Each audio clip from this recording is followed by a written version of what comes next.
Hi, welcome to the Community Hackathon 2021. This is Prasad, and I'm going to be the narrator for this demonstration of PEGA GraphQL integration. So there has been a lot of buzz in having support in PEGA for GraphQL APIs. We have seen several PEGA community posts and discussion threads, hence we took this opportunity to develop a component for the developer base. As most of you already aware that GraphQL is a query language as well as a runtime for publishing APIs. In a simple language, it's a declarative way of fetching the data from API. You get what you want. The only parameters are the properties from a given object, nothing more or nothing less. So this is considered to be the biggest advantage of using GraphQL APIs.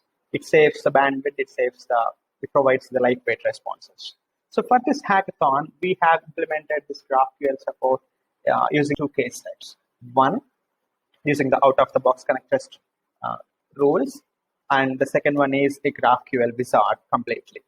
So we have used the SpaceX GraphQL API as an example to demonstrate these two components. Now I'll take you through a few slides to show you how we implemented this. Then I'll show you the actual demo with working prototype. So here is the first one using the connect REST wizard.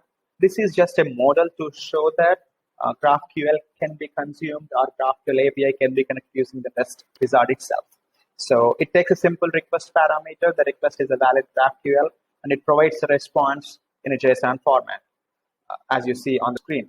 The second way is that we implemented a connector wizard similar to connect REST wizard, and we have extended out-of-the-box PEGA data model classes to build this wizard.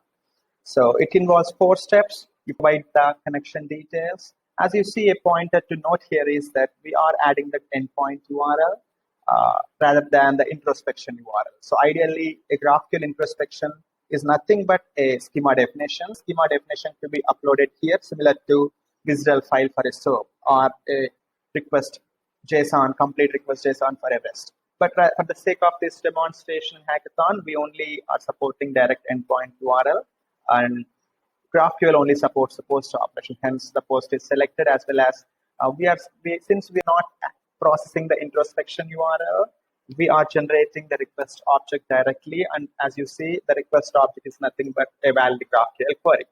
And we are required the users to upload the response file. So once the users upload the response file, we can generate the integration and data classes. And as soon as the rule set is selected, all the generated rules will be saved into that rule set. And here is an example of the generated rule set and the rules, all the rules that are generated. This is the database that got generated, and this is sample test the data page. So as you see, we are still passing the query since the request data model is not auto-generated for this hackathon idea. And the response data model has been the JSON. It has been mapped to the PEGA clipboard. Now let us quickly jump on to the demo. So this is the end user portal. This is the first case that we created, the connect REST. The connect REST takes a simple GraphQL query. Let me take one such query from GraphQL, SpaceX GraphQL unit testing site. Let me pass the same query here. As you see, the same response that we got from the SpaceX testing endpoint as well. So this simply proves that we can generate or we can connect to a GraphQL integration using the connect REST itself. This is the first use case. Moving on to the second use case. The second use case or case step involves around connect GraphQL wizard itself. This is similar to connect REST wizard.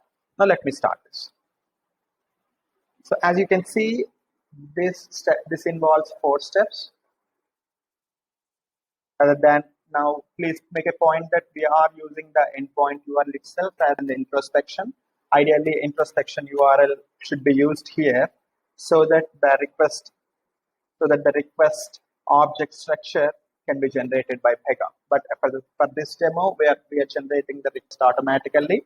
The request would be a valid GraphQL query rather than PEGA clipboard. So now, as you see here, the request is auto-generated for you. It is not yet PEGA data model. It is simply the GraphQL valid query. Now we will let We will let the users to upload a response file.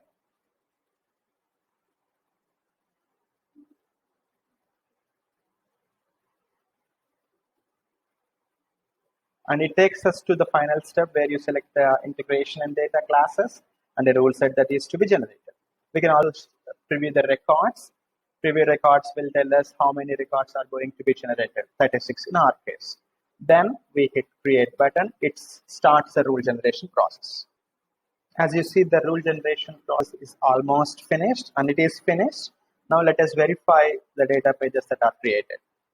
Here I have opened a data page that was generated by the wizard.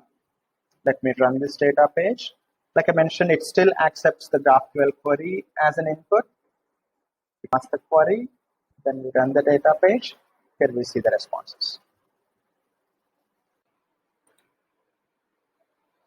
Here is the data page response in the PEGA generated data model. This string contains the full response from the API for our convenience, and these are the response data objects that are generated from the JSON file.